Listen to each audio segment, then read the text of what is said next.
So, ayan, may nag-comment ulit. So, ayan, magkatabi na sila.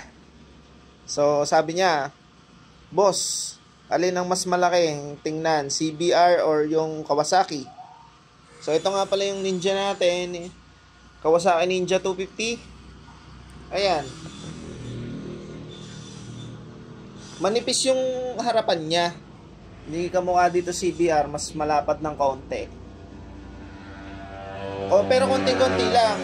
Na dating niya, parang halos magkasing lapad na din. Ayan o.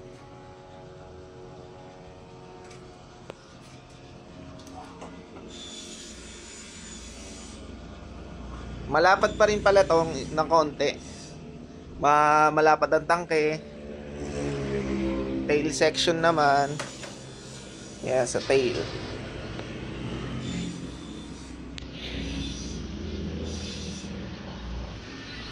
Yan. Parehas lang halos sila ng laki. Pero sa bigat, mga toads, mas mabigat yung Ninja. So, ayan. Pogi nila, papogi nila. Salamat sa pag-comment. Ride safe always. Idol.